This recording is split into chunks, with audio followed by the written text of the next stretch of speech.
কোনো অন্যায় করবে না, কোনো পাপাচার করবে না, অবৈধ কাজে লিপ্ত হবে না, সুদ খাবে না, ঘুষ খাবে না, চুরি করবে না, জিনা করবে না, ব্যভিচার করবে না। ভয় যদি থাকে কার? আল্লাহর। যদি কলবে আল্লাহর ভয় ফিট করে, যদি কলবে আল্লাহর ভয় বাস্তবায়ন করে, তাহলে এই বান্দা কোনো অন্যায় কাজ করতে পারে না।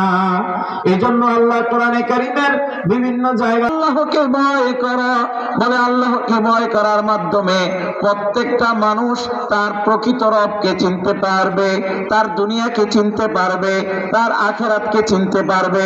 সে সকল গুনাহ থেকে যদি মুক্ত হয়, আখিরাতের কামাই করা তার জন্য সহজ হবে। ওয়াল তানজুর নাফসুম মা কদ্দামাত লিগাদ, এবং আগামী কালকের জন্য, হাসরের জন্য, কিয়ামতের জন্য কি কি তার প্রস্তুত করা দরকার, সে এখন থেকেই তার প্রস্তুতি গ্রহণ করতে থাকবে। বিমা কদ্দামাত, আগামী কালকের জন্য। আল্লাহ আবার বলে আত্তাকুল্লাহ, আল্লাহকে ভয় করো। কেন ভয় করো? আল্লাহ বলে ইন্নাল্লাহা খবীরুম বিমা তা'মালুন। আল্লাহ বলে আমি এই দুনিয়ায় বান্দারা যা কিছু করে, আমি এই সব কিছু সম্পর্কে জানি এবং দেখি, আর এই সব কিছুর খবর আমি আল্লাহ পাক রাখি। সুবহানাল্লাহ। ইন্নাল্লাহা খবীরুম বিমা তা'মালুন। আল্লাহ কোরআনে কারীমের অন্য এক আয়াতের মধ্যে বলেন ইয়ালামু খাইনাতাল আয়ুনি ওয়া মা তুখফিস সুদূর। আল্লাহ বলে শুধু তাই নয়, আমি দেখি, বিষয়টা এমন নয়। বলে কেমন দেখা? দেখি বান্দা তুমি জেনে রাখো, তোমার চোখ দিয়ে যে কথা বলো, দুজন উপস্থিতিতে, তিনজনের উপস্থিতিতে, আমরা কখনো কখনো মানুষের সাথে মুখের আওয়াজে কথা বলি, জিহ্বার নাড়াচাড়ার মাধ্যমে কথা বলি, আবার চোখের ইশারায়ও কথা বলি, চোখের মাধ্যমে কথা বলি। এমনকি আল্লাহ বলে খাইনাতাল আয়ুন, চোখের যেই ভুরু কুঞ্চি করে তুমি কথা বলো, এক কিনার পার্শ্ব লাড়িয়ে কথা বলো, অন্যকে ইঙ্গিত করে উদ্দেশ্য করে যেই কথা বলো, চোখের ইশারায় যেই কথা বলো, আল্লাহ বলে আমি এই সম্পর্কেও জানি। সুবহানাল্লাহ। আল্লাহ তার বান্দাকে সতর্ক করে বলে, বান্দা তুই যত কিছুই চিন্তা করস না কেন, আমি আল্লাহ তোর চাইতে অনেক বেশি জানি, আমি অনেক বেশি খবর রাখি। তুমি মনে করো কি তুমি সব জানো, তুমি সব বুঝো, তুমি সব করো, কেউ জানে না, কেউ দেখে না, কেউ বুঝে না। না না না, এমনটা নয়। আল্লাহ সর্বদা সর্ব অবস্থায় আল্লাহ বান্দার প্রত্যেকটা খবর রাখেন। আল্লাহ তো এমনই হবে যিনি বান্দার সকাল সন্ধ্যা, দুপুর রাত্র, এবং কি জোয়ান বৃদ্ধ সহ, শিশুকাল সহ এই সব কিছুর খবর রাখেন। তিনি কে? আল্লাহ। ও প্রিয় ভাই, সম্মানিত হাজিরিন, মুসল্লিয়ানে কেরাম, উপস্থিত আমার বাবা জানরা, একটা কথা চিন্তা করলে খুব ভালোভাবে বোঝা যায়। আজকে যদি আমি চক্ষুটা বন্ধ করি, আমার হাত আমি দেখতে পাবো না। আমি যদি চক্ষু বন্ধ করি, আমার পাটা আমি দেখতে পাই না। আমি যদি চক্ষু বন্ধ করি, আমার পাঞ্জাবিটা পর্যন্ত আমি দেখতে পাই না। আমি যদি চক্ষু বন্ধ করি, কিছু সময়ের জন্য মুরাকাবা করি, আমি যদি ধ্যান করি, আমার চক্ষু বন্ধ করার পরে আমার সামনের রাস্তাটা পর্যন্ত দেখা যায় না। অন্ধকার, এমন অন্ধকার, কঠিন অন্ধকার। কিন্তু চিন্তার বিষয়, যদি কবরে আমাকে রাখা হয়, ওই ঘরটা কেমন হবে, কেমন অন্ধকার হবে, কত অন্ধকার হবে। যেখানে দুনিয়াতে জীবন্ত অবস্থায় একবার চক্ষু বন্ধ করলে আমার হাত দেখি না, আমার পা দেখি না, আমার গায়ের পোশাকটা দেখি না, আমার সামনের পথটা দেখি না, আমার ডানে আমার বাবা, না বামে বাবা, না সামনে মা, না পিছনে কন্যা, আমি কাউকে দেখি না। এমন একটা অবস্থা সৃষ্টি হয়। তাহলে ওই কবরে যদি আমাকে রাখা হয়, ওই অন্ধকার ঘরে যদি আমাকে রাখা হয়, ওই জায়গার অবস্থা কি হবে? কি কঠিন মুহূর্ত হবে, কি কঠিন অবস্থা হবে, যেখানে আল্লাহ ছাড়া বন্ধু কেউ থাকবে না, আপন কেউ থাকবে না, ওই জায়গার কথা একবার চিন্তা করে দেখো। ওরে মুমিন, একবার এই চিন্তা করে দেখো, এই দুনিয়ায় 20 বছর আগে, 30 বছর, 50 বছর, 70 বছর আগে আমার বাবা ছিল না, আমার দাদা 100 বছর আগে ছিল না। 100 বছর আগে যেমন আমার দাদা ছিল না, আমার বাবা 70 বছর আগে ছিল না, আমি গত 50 বছর আগে ছিলাম না। আজকে আমার নাম এই দুনিয়াতে আব্দুল্লাহ, আমার নাম সলিমুল্লি, আমার নাম কলিমুদ্দিন, আমার নাম আব্দুল্লাহ, আব্দুর রহমান। আজকে মানুষ আমাকে আব্দুর রহমান বলে ডাকে। এই দুনিয়ায় যেমন একদিন আমি ছিলাম না, এই দুনিয়ায় আবার একদিন এমন থাকবো না। তাহলে এই দুনিয়ায় আমি কেন আসলাম? আমাকে আল্লাহ কেন পাঠাইলো এই দুনিয়ায়? একটু চিন্তা করে দেখো। যখন এই দুনিয়ায় আমি ছিলাম না, আমার মা বাবার মাধ্যমে, তাদের মিলনের মাধ্যমে আল্লাহ পাক এক ফোঁটা নাপাক পানি দিয়া আমার মায়ের পেটের মধ্যে আমাকে ফেরেশতাদের সাহায্যে এত সুন্দর করে, এত সুন্দর গঠন দিয়ে, এত সুন্দর আকৃতি দিয়ে আমার মাওলা আমাকে বানিয়ে আমার মায়ের পেটের মধ্যে আমাকে লালন পালন করে। সুবহানাল্লাহ। আল্লাহ বলে, বান্দা একটু চিন্তা করে দেখো, ওই মায়ের গর্ভের মধ্যে এই ছোট্ট জায়গায় আমি তোমাকে কত সুন্দর যত্ন করেছি। তোমার এই মুখটা আমি পাক রেখেছি, নাপাক করি নাই।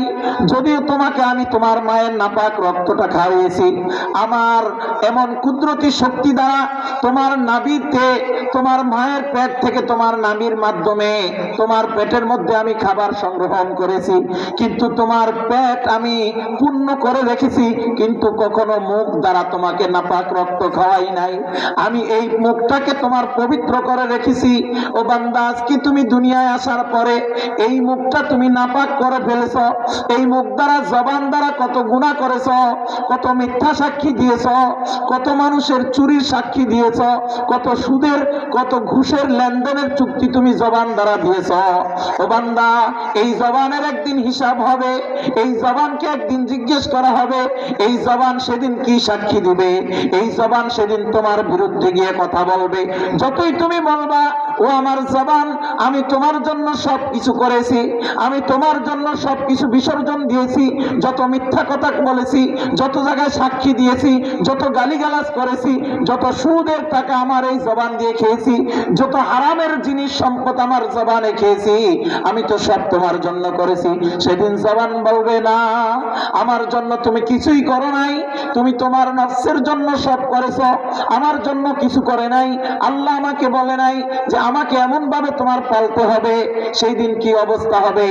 এজন্য মুসলমান, আল্লাহ বলে, বান্দা, আমি তোমার মায়ের পেটের মধ্যে এই পর্যন্ত মায়ের গর্ভে আল্লাহ তোমাকে রেখেছে।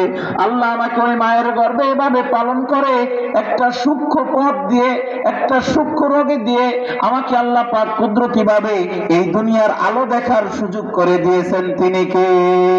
আল্লাহ। আল্লাহ আমাকে এই দুনিয়ার আলো দেখার, বাতাস দেখার, এই দুনিয়ার নাজ নেয়ামত দেখার সুযোগ করে দিয়েছেন। আল্লাহ। আল্লাহকে আমরা ভুলে যাই।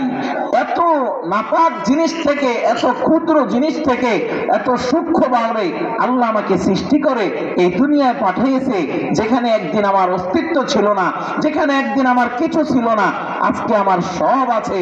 এই দুনিয়ায় আসার জন্য আমি রাজি ছিলাম না। আমি বলছিলাম, আল্লাহ, ওই পেট মায়ের এত বড়, আমার নাড়াচাড়া করতে অসুবিধা হয় না, আমি খেলাধুলা করতে অসুবিধা হয় না, আমার খাবারের জন্য পরেশান করতে হয় না। আল্লাহ, আমি এখান থেকে যেতে চাই না। আল্লাহ বলে, বান্দা, এই পেটেই নয় তোমার কাছে, আমি তোমার জন্য আরো সুন্দর, আরো সুবিশাল, আরো মহা বড় একটি দুনিয়ার ব্যবস্থা রেখেছি। সুবহানাল্লাহ। আল্লাহ তাআলা তারপরে আমার মায়ের গর্ভ থেকে আমাকে দুনিয়ার আলো দেখার সুযোগ করে দেয়। আমার মায়ের গর্ভ থেকে আমি দুনিয়াতে আসার পরে, আমি তখন হাত ছিল, আমার পা ছিল, আমার চক্ষু ছিল, আমার হাত ছিল, আমি তার দ্বারা কোনো কাজ করতে পারতাম না। আমার পা ছিল, আমি তার দ্বারা চলতে পারতাম না। আমার চক্ষু ছিল, আমার দৃষ্টি শক্তি তেমন ছিল না। আমার কান ছিল, কিন্তু আমি শ্রবণ শক্তিতে কাজ করতে পারি নাই। আমার মেধা ছিল, কিন্তু মেধা ব্রেন তখন কাজ করে নাই। এই সব কুদরত আল্লাহ পাকের সৃষ্টি। আল্লাহ বলে এমত অবস্থায় সারা দিন যখন কান্না করে, সারা দিন যখন তোমার মা কাজ কাম করে, রাত্রে ঘুমাইতে যায়, এমত অবস্থায় যখন সন্তান কান্না করে, ঘুমের মধ্যে পেশাব করে দেয়, ঘুমের মধ্যে এরকম পায়খানা করে দেয়, ক্ষুধা লাগে কান্না করে দেয়, এমত অবস্থায় সন্তান যখন একবার কান্নার আওয়াজ, সন্তানের কান্নার আওয়াজ মায়ের কানে যাওয়ার সাথে সাথে মা আর ঘুমায় থাকে না। সারা দিনের ক্লান্তগুলি ভরে যখন রাতে ঘুমায়, ওই ঘুমের মধ্যে সন্তানের কান্নার আওয়াজ তার মুখে, তার কানে যাওয়ার সাথে সাথে সে উঠে গিয়ে তার সন্তানকে কোলে তুলে নেয়, সাথে সাথে তার মুখে দুধ দিয়ে দেয়, আদর করে দেয়। আল্লাহ বলে আমি তোমাকে এত সুন্দর করে পালছি যে তোমার পা ছিল দাঁড়াইতে পারতা না, কিন্তু একটা সময় তুমি আবার দাঁড়ানোর সক্ষম হয়েছ। তোমার এই শিশুকাল থেকে তোমাকে বালককালে পৌঁছিয়েছি, সেখান থেকে কিশোর কালে পৌঁছিয়েছি, সেখান থেকে তোমাকে বৃদ্ধ উপনীত করেছি। এই সব কিছু করেছেন যিনি, তিনি কে? আল্লাহ। আল্লাহ এভাবে তার বান্দাকে প্রত্যেকটা কথা স্মরণ করিয়ে দেয়। আল্লাহ বলে ও আমার বান্দা, একটু খেয়াল করো, একটু আখিরাতের প্রতি মনোযোগী হও। তোমার ভবিষ্যৎ কি? শুধু এই দুনিয়া দুনিয়া করে তুমি যার জন্য সব কিছু শেষ করে দিচ্ছ, এটাই তোমার আসল দুনিয়া নয়, এটাই তোমার আসল জিন্দেগি নয়। এইভাবে আল্লাহ পাক রব্বুল আলামিন তার পবিত্র কোরআনে কারীমের মধ্যে তার বান্দাদেরকে জানিয়ে দেয়, আমার বান্দারা শুনো, তোমরা যখন এই দুনিয়াতে আসলে, এই দুনিয়াতে আসার পরে তোমার হাত কাজ করতো না, তোমার পা কাজ করতো না, তোমার চক্ষু কাজ করতো না, তোমার অন্তর কাজ করতো না, তোমার জবান ছিল কথা বলতে পারতা না। এই সব কিছু আমি তোমাকে সুযোগ করে দিয়েছি। আজকে তুমি অনেক বড় হয়েছ, আজকে তুমি অনেক বড় শিক্ষিত হয়েছ। তোমার শিক্ষার দাপটে তুমি মানুষকে মানুষ বলেই গণ্য করো না, তুমি মানুষকে মানুষ হিসেবেই জানো না, তুমি যার তার সাথে যে কোনো ব্যবহার করে ফেলো, খারাপ আচরণ, খারাপ ব্যবহার করে ফেলো। আল্লাহ বলে বান্দা, এই জন্য তোমাকে আমি বিদ্যা দেই নাই, এই জন্য তোমাকে আমি বুদ্ধি দেই নাই, এই জন্য তোমাকে আমি জ্ঞান শিক্ষা দেই নাই, এই জন্য তোমাকে আমি বড় বানাই নাই। তুমি মানুষের উপর জুলুম করবা, মানুষের সাথে অত্যাচার করবা, মানুষের সাথে অন্যায় করবা, মানুষের সাথে খারাপ ব্যবহার করবা, এই জন্য আমি তোমাকে এই দুনিয়ায় পাঠাই নাই। আল্লাহ বলে কুল্লু নাফসিন যায়িকাতুল মাউত, সমস্ত প্রাণীগুলির এই মৃত্যু হবে, কোন প্রাণী এই দুনিয়াতে স্থির থাকতে পারবে না। তাহলে দুনিয়াতে আসার উদ্দেশ্য কি? আল্লাহ বলে কি ওমা খলাকাতুল জিন্না ওয়াল ইনসা ইল্লা লিয়াবুদুন। আল্লাহ বলে আমি জিন এবং মানুষ এই জাতি দুইটাকে সৃষ্টি করেছি একমাত্র আমার ইবাদতের জন্য। কার ইবাদতের জন্য? আল্লাহর ইবাদতের জন্য। তাহলে আল্লাহর ইবাদত কখন করব? যেখানে আমাদের সন্তান আছে, স্ত্রী আছে, পরিবার আছে, আমাদের খাওয়া দাওয়া লাগে, আমাদের কাজ কর্ম লাগে। আল্লাহর নবী জানিয়ে দেয়, ও আল্লাহর বান্দারা, আমার উম্মতরা শুনো, এই দুনিয়াতে আল্লাহর ইবাদত তুমি কিভাবে করবা? আল্লাহ তো তোমাকে ইবাদতের জন্যই একমাত্র সৃষ্টি করেছেন। আল্লাহ যদি ইবাদতের জন্য সৃষ্টি করে থাকে, তাহলে এই ইবাদত হবে, আমাদের প্রত্যেকটা কাজ কর্ম হবে কার জন্য? আল্লাহর জন্য। যদি প্রত্যেকটা কাজ রাসূলের তরিকায় আল্লাহর জন্য করি, তাহলে এই সমস্ত কাজগুলি হবে আমার ইবাদত। আমি যখন খানা খাবো সুন্নত তরিকায়, আমি যখন রাস্তায় হাঁটবো সুন্নত তরিকায়, আমি যখন বাজারে যাব তখনও আমার সুন্নত তরিকা। রাসূলের সুন্নত যেভাবে ছিল, তিনিও বাজার করতেন, তিনিও খাওয়া দাওয়া করতেন, তিনি ইস্তেঞ্জা করতেন, তিনি ব্যবসা করেছেন, তিনি বাণিজ্য করেছেন, তিনি রাষ্ট্র পরিচালনা করেছেন, তিনি সমাজ ব্যবস্থাপনা পরিবর্তন করেছেন।